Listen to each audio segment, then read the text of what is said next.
Nous suivons une histoire en développement à Waterbury. Il y a eu une fusillade devant le palais de justice de la ville.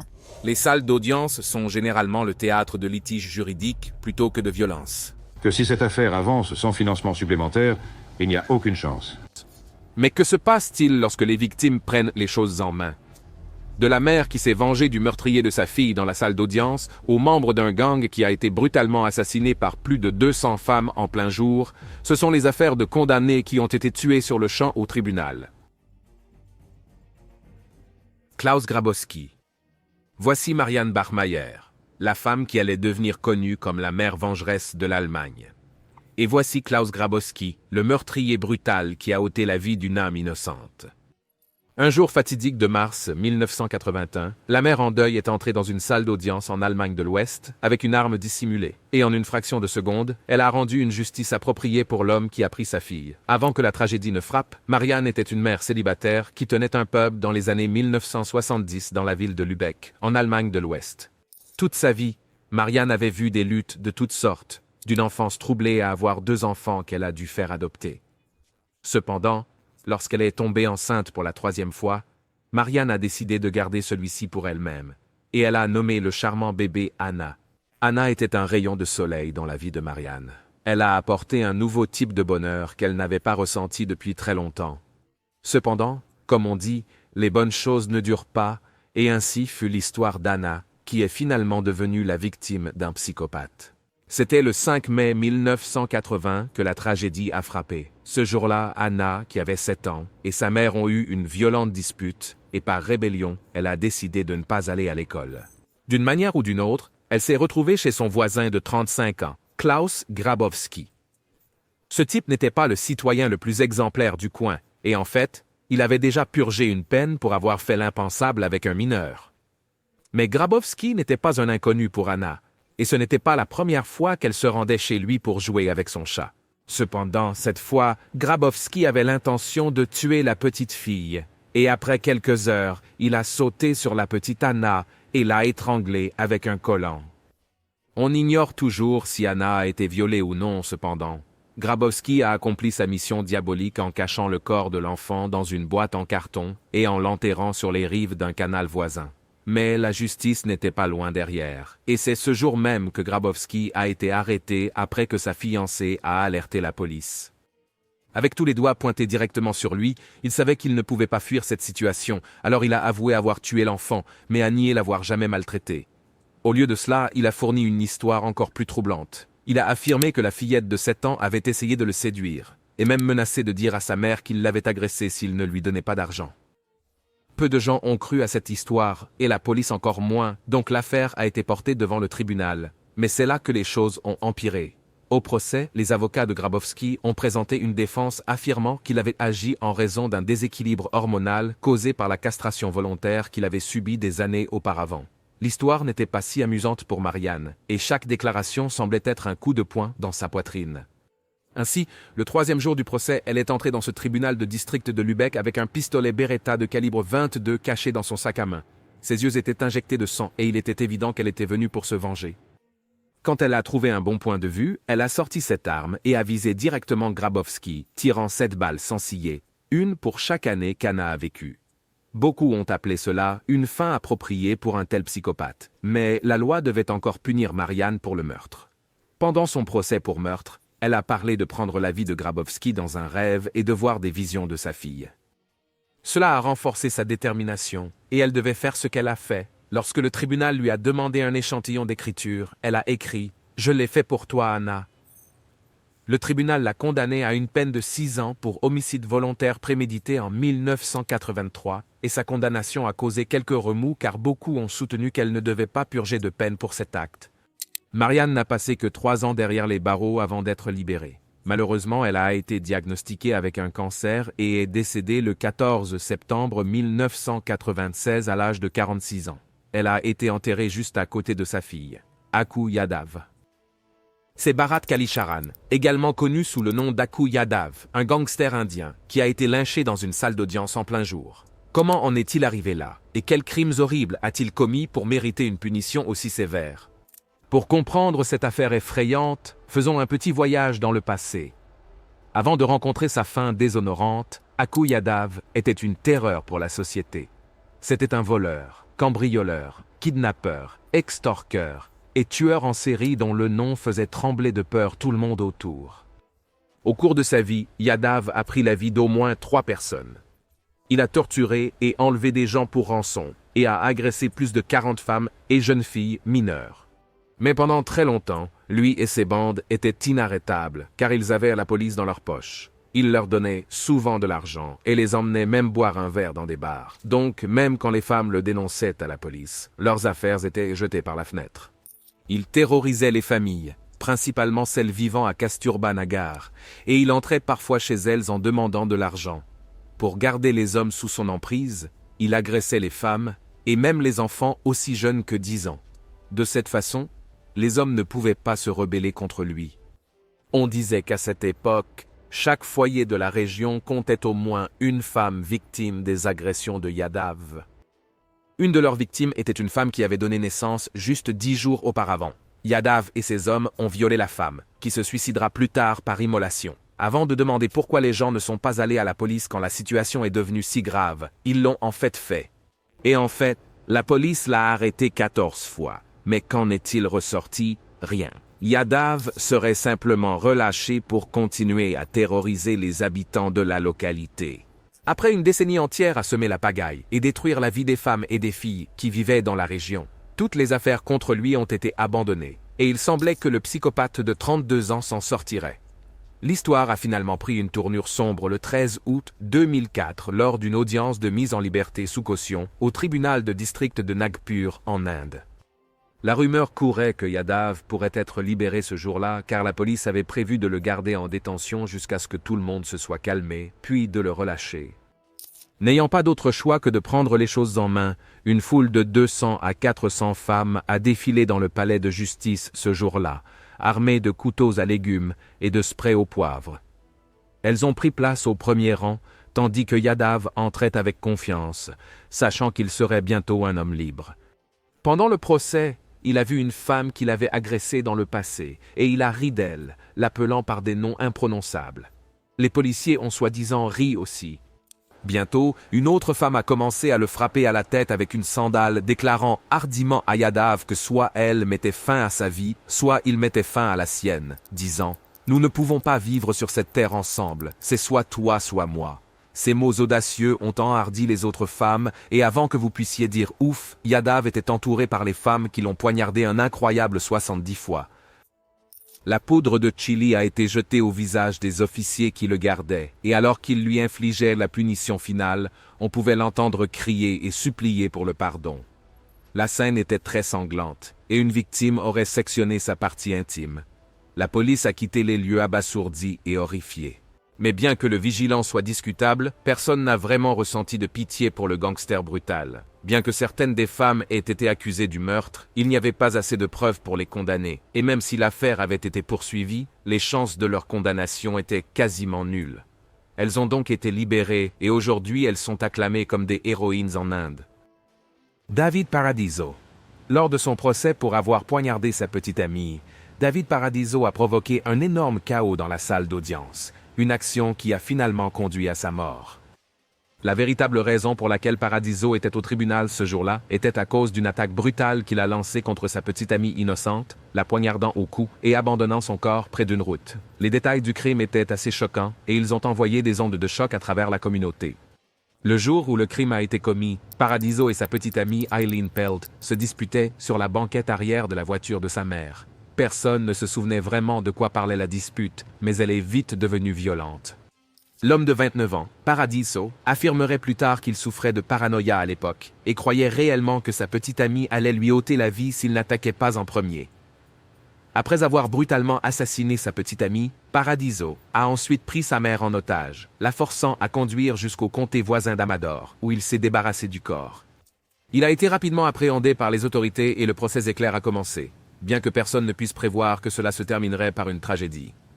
La nature de l'affaire était très particulière, mais la défense de Paradiso a affirmé qu'il était sous l'influence de drogues dures au moment de l'incident, tandis que sa mère n'a cessé de mentionner la détérioration de son état mental. Le 4 mars 2009, le jour de l'attaque, Paradiso a pris la parole pour raconter sa version de l'histoire, et pendant la procédure, le tribunal a décidé de faire une courte pause. Mais alors que les personnes quittaient la salle d'audience, Paradiso a ciblé la juge de la Cour supérieure du comté de San Joaquin, Cinda Fox, qui présidait le cas, et l'a poignardée avec une arme inconnue.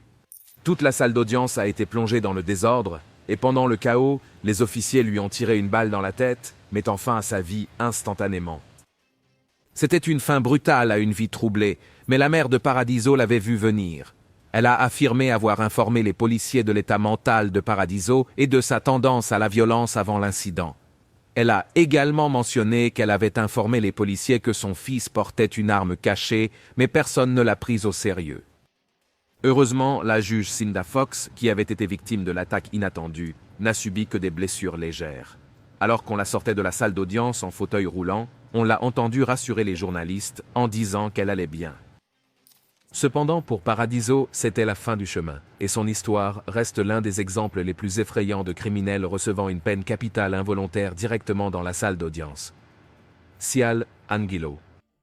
Ce membre de gang était en procès pour plusieurs accusations dans un tribunal à Salt Lake City lorsqu'il a pris une décision stupide qui a finalement mis fin à sa vie brutalement. Cial Anguilo, âgé de 25 ans, était un membre présumé du Tongan Crip Gang, l'un des groupes criminels les plus dangereux de l'État de l'Utah. Angelo faisait partie des 17 suspects, nommés dans un acte d'accusation de racket de 29 chefs d'accusation déposés en 2008, accusant les membres du gang de complot, d'agression, de vol et de possession illégale d'armes. L'Angilao, mesurant 6 pieds 3 pouces et pesant 260 livres, était également impliqué dans une série de vols et d'agressions contre des employés de magasins locaux. Et de plus, il était accusé d'avoir agressé 2 agents fédéraux, ainsi que d'avoir brandi une arme à feu. Le procès durait depuis un moment, et Angelo était le dernier accusé à être jugé, ce qui expliquait l'importance de sa condamnation. En ce jour fatidique de 2014, un détenu qui apparemment connaissait tout du fonctionnement interne du gang a témoigné contre Angelo, et cela n'a pas plu aux gangsters présumés. Pour envenimer les choses, les responsables du tribunal ont décidé ce jour-là de ne pas entraver Angelo devant le jury, espérant et croyant qu'il ne ferait rien de stupide. Malheureusement pour lui, il l'a fait. Alors que le témoin commençait à raconter son témoignage, Angelo se leva de son siège, s'arma d'un stylo et courut vers la barre des témoins. Il se lança sur le témoin et en une fraction de seconde, 4 coups de feu furent entendus et l'homme fut abattu. C'est un marshal fédéral américain qui a tiré ses derniers coups, touchant Angelo à la poitrine. Toute la salle d'audience a été plongée dans la stupeur et la panique tandis que les agents tentèrent d'évacuer tout le monde de la scène. Le témoin a également été éloigné de la scène et cela a en gros conclu l'affaire. Mais l'histoire ne s'arrête pas là. La mort d'Angelo a déclenché le débat séculaire sur la façon dont les préjugés raciaux influencent le système judiciaire américain. Sa famille a soutenu que les officiers avaient utilisé une force excessive pour gérer la situation et que l'attaque d'Angelo aurait pu être arrêtée sans lui ôter la vie. De l'autre côté, il y avait des gens qui n'étaient pas exactement d'accord avec cette théorie. Ils croient qu'Angelo savait quelles seraient les conséquences d'attaquer quelqu'un dans la salle d'audience, surtout dans un tel cas qui nécessitait la présence d'officiers fédéraux. Il semble donc qu'il ait réagi dans un moment de colère après avoir vu le témoin en question, et il a payé cher pour son accès de colère. Sa famille a ensuite intenté un procès affirmant que ses droits avaient été violés, mais cela n'a abouti qu'à peu de choses, et l'affaire a finalement été rejetée. Nathaniel Richmond. En 2017, ce juge de l'Ohio s'est trouvé dans une situation précaire après que le père d'un suspect se soit présenté au tribunal avec l'intention de tuer. C'était vers 8 heures du matin, le lundi 21 août 2017, lorsque les événements se sont déroulés au palais de justice du comté de Jefferson à Steubenville. Le juge Joseph G. Bruzzese Jr. marchait vers le bâtiment quand il a aperçu une voiture l'attendant sur le parking d'une banque. Alors que le juge s'approchait, un des hommes est sorti de la voiture et a soudainement ouvert le feu sur le juge. Cet homme était Nathaniel Richmond. Mais comment exactement Richmond et le juge Bruzzese se sont-ils croisés? Et pourquoi leur rencontre s'est-elle terminée en tragédie? Selon les dossiers du tribunal, Richmond était plaignant dans un procès pour décès injustifié que le juge supervisait. Ce procès obsédant impliquait la mort de la propre mère de Richmond dans un incendie de maison à Steubenville, plus tôt en 2015. Mais ce n'est pas là que cela se termine. Richmond était également le père d'un ancien joueur de football américain au lycée, Malik Richmond, qui a été reconnu coupable d'agression dans un procès très médiatisé en 2013. Donc, beaucoup de gens pensent que l'homme était aigri par ses fréquents démêlés avec le système judiciaire et a décidé de se défouler sur le juge. Ou peut-être cherchait-il simplement un moyen facile de se sortir de l'affaire. Quoi qu'il en soit, son plan finirait par se retourner contre lui et le chasseur deviendrait la proie. Au début, Richmond avait l'avantage, tenant un pistolet contre le juge et lui tirant même dans le ventre. Mais ce juge n'était pas prêt à se laisser faire sans se battre. Dans un tournant étrange que personne n'avait vu venir, Brutzez s'est levé et a sorti son propre pistolet, tirant sur le suspect alors qu'il fuyait vers la voiture de fuite. Un autre officier a également remarqué l'échange de coups de feu et s'est joint à la fusillade, tirant sur l'attaquant jusqu'à ce qu'il ne puisse plus courir. Alors que la fumée se dissipait, le juge a été transporté par avion à un hôpital de Pittsburgh et après avoir subi une opération, il a réussi à s'en sortir vivant. On ne peut pas en dire autant de Richmond, qui est mort juste devant ce palais de justice. Les images de vidéosurveillance de la rencontre ont finalement été publiées et ont montré que l'attaque était une embuscade basique. L'autre suspect, qui a conduit la voiture de fuite, a également été appréhendé et il a fait face à une lourde peine pour son rôle dans tout l'incident. La fusillade a choqué la communauté et elle a également mis en lumière les dangers auxquels certains fonctionnaires judiciaires doivent faire face lorsqu'ils traitent avec certains des criminels les plus endurcis des États-Unis. Maintenant, c'est le moment pour le choix de notre abonné. Dans les sacrées salles du système judiciaire, certains cas sont plus particuliers que d'autres, comme celui de Mary Ann Bachmeier, une femme frappée par la perte de sa fille aux mains d'un criminel endurci. Sans ciller, Mary Ann est entrée dans cette salle d'audience ce jour-là avec une seule intention, et une seule, prendre la vie de l'homme qui lui a enlevé sa fille. Elle a affirmé qu'elle voulait en fait lui tirer une balle dans le visage, mais à la place, elle a choisi de l'attaquer par derrière. Et avec ces 7 coups, elle a finalement rétabli l'équilibre d'une manière que le système judiciaire n'aurait jamais pu faire. Cependant, son histoire de justicière avait également attiré des critiques de la part de certaines personnes qui croyaient que Mary Ann aurait dû faire confiance au système judiciaire pour infliger la punition appropriée. Ils prétendaient que tuer un tueur faisait d'elle une tueuse aussi. Cependant, ce sentiment est contesté par un pourcentage plus élevé, qui la considère comme une héroïne et une figure de justice. Pensez-vous que Mary Ann a pris la bonne décision en ôtant la vie de l'assassin de sa fille, ou pensez-vous qu'il n'existe aucune justification pour les exécutions extrajudiciaires? Partagez vos réflexions avec nous dans la section des commentaires ci-dessous. Maintenant, retournons à la vidéo, Brian Nichols. Voici Brian Nichols le jour de son procès, juste avant qu'il ne tue brutalement 4 personnes dans la salle d'audience en pensant qu'il pourrait s'en tirer. L'événement glaçant a eu lieu le 11 mars 2005, alors que Nichols se rendait pour répondre de ses accusations d'agression. En plus de l'agression, Nichols a également été accusé d'enlèvement et d'agression d'une autre victime qui était une ancienne petite amie. Son procès a été plein de rebondissements et la première tentative s'est terminée par un procès annulé.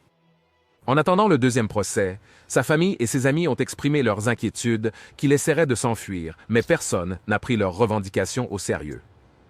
Malheureusement, quand il l'a finalement fait, il a emporté plusieurs autres vies innocentes avec lui. L'attaque a commencé avec la shérif adjointe Cynthia Hall, que Nichols a trouvée alors qu'elle se changeait au palais de justice du comté de Fulton.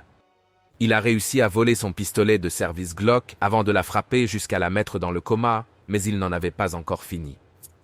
Après s'être changé en vêtements civils prévus pour être utilisés pendant les procès, Nichols a formulé son plan d'évasion, qui impliquait beaucoup de chaos et un soupçon de violence. Tout d'abord, il a rencontré les gestionnaires de cas Susan Christie et Gina Clark Thomas, ainsi que l'avocat David Allman, les tenant tous en joue et exigeant qu'ils le conduisent aux chambres du juge Barnes, qui présidait son affaire. Un homme, le sergent Grantley White, a tenté de désarmer le suspect, mais a échoué, et il s'est joint à la liste des otages. Cependant, White avait également déclenché une alarme que Nichols a essayé de désactiver en utilisant la radio de White. Après une mise en scène dramatique, Nichols est entré dans le tribunal du juge Barnes et a ouvert le feu, prenant brutalement la vie de Barnes et tirant également sur la sténographe judiciaire Julianne Brandau. En tentant de s'échapper de la salle d'audience, Nichols a également abattu mortellement le sergent Hoyt Teasley, portant son nombre total de victimes à 4. Il a pu s'échapper de la scène en volant des voitures et en tenant des gens en joue pour faire ses volontés. Et pendant un moment, il a pensé qu'il s'était échappé. La chasse à l'homme pour Nichols a été l'une des plus intenses que l'Amérique ait jamais vues, et elle a même été présentée dans America's Most Wanted, avec une récompense de $65 000 offerte à quiconque pouvait aider à son arrestation. Avec toute la force de sécurité à la recherche de Nichols, il a eu peur et est devenu désespéré. Alors il a décidé d'enlever une jeune femme nommée Ashley Smith pour l'utiliser comme pion dans son plan d'évasion. Ce même jour, Nichols a également rencontré l'agent spécial de l'ICE, David G. Wilhelm, et l'a abattu avant de voler son insigne, son arme et son pick-up. Malheureusement pour lui, la victime a pu contacter la police avant d'être enlevée, et il n'a pas fallu longtemps avant que les policiers n'arrivent à son appartement à Duluth, en Géorgie. Nichols a finalement décidé de se rendre aux officiers après avoir retenu Smith en otage pendant 7 heures consécutives, marquant une fin peu remarquable pour une telle situation pleine d'adrénaline. Il a ensuite été emmené dans un bureau du FBI à Decatur, Géorgie, puis dans un poste de police à Atlanta, où il a avoué les détails de ses crimes en vidéo. Il a finalement été inculpé le 5 mai 2005 pour 54 chefs d'accusation, y compris le meurtre, meurtre avec préméditation, enlèvement, vol à main armée, agression aggravée, vol, carjacking et évasion des autorités, pour n'en citer que quelques-uns. Au début, il a plaidé non coupable, ses avocats invoquant la folie comme motif probable de son acquittement. Mais l'avocat du comté de Fulton n'a pas cru à l'histoire. Il a demandé la peine capitale. Après seulement 12 heures de délibération, le jury a déclaré Nichols coupable de tous les 54 chefs d'accusation portés contre lui le 7 novembre 2008. Moins d'un mois plus tard, le 13 décembre 2008, il a été condamné à plusieurs peines de réclusion à perpétuité sans possibilité de libération conditionnelle. Bien que l'objectif ait été de faire face à la peine de mort, la loi de Géorgie rendait cela impossible. Donc l'accusation a dû se contenter des peines de réclusion à perpétuité.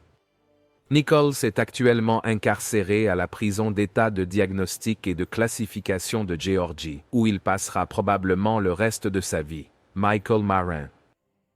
Le 28 juin 2012, l'homme d'affaires américain, avocat et ancien trader de Wall Street, Michael Marin, a choqué le monde en se suicidant lors d'une audience au tribunal. Mais comment un millionnaire ayant tout ce dont il avait besoin s'est-il retrouvé dans cette situation précaire? C'est une histoire qui nous ramène à 2009, lorsque Marin aurait allumé un incendie dans son manoir en Arizona d'une valeur de plusieurs millions de dollars. Apparemment, il avait des problèmes financiers et ne pouvait pas se permettre l'hypothèque de sa maison. Alors, il a essayé de la vendre aux enchères, mais cela n'a pas fonctionné. Désespéré, il a même escaladé le mont Everest, pensant que la publicité générée aiderait à vendre sa maison, mais cela n'a pas non plus fonctionné. Après que toutes ces options aient échoué, Marin devint de plus en plus frustré, et un jour, il décida de mettre le feu à la maison avant de s'échapper en utilisant une échelle de corde et vêtu d'une combinaison de plongée. Il fut bientôt arrêté et accusé d'incendie volontaire, marquant le début d'un procès médiatisé qui détruisit les derniers espoirs qui lui restaient. Lorsque le procès a commencé en mai 2012, l'avocat de Marin l'a informé qu'il risquait jusqu'à 16 ans de prison pour le crime, et cela semblait être la goutte d'eau qui a fait déborder le vase pour lui. Au fur et à mesure que le procès avançait, il savait que les chances étaient contre lui, et le dernier jour du procès, sa pire crainte s'est confirmée. Il a été déclaré coupable comme inculpé, mais juste avant que sa sentence ne soit prononcée, Nichols a fait quelque chose de choquant. Une vidéo de la condamnation montre Nichols apparemment en train de mettre quelque chose dans sa bouche et quelques minutes plus tard, il s'est mystérieusement effondré. Il a été immédiatement transporté à l'hôpital, où il est décédé, et lors des autopsies, le personnel médical a trouvé des substances toxiques dans son système, ce qui signifie qu'il a probablement ingéré une substance toxique dans cette salle d'audience. Ce soupçon a été confirmé après que les policiers ont fouillé sa voiture et trouvé un récipient étiqueté cyanure. Apparemment, Nichols a acheté cette substance mortelle l'année d'avant, après avoir réalisé que l'affaire ne tournerait pas en sa faveur. Son fils a également reçu ce qui semblait être sa dernière note, ainsi que son testament, ce qui signifiait que les actions étaient préméditées. Mais avant sa mort, Marin était un socialiste qui aimait les belles choses de la vie, voyager, faire la fête et gagner plus d'argent qu'il ne savait quoi en faire. Comment il a perdu tout cet argent et a dû recourir à des moyens désespérés pour survivre reste un mystère. Et grâce à la scène dramatique au tribunal, son histoire continue d'être racontée de nombreuses années après sa mort. Merci d'avoir regardé cette vidéo. À la prochaine.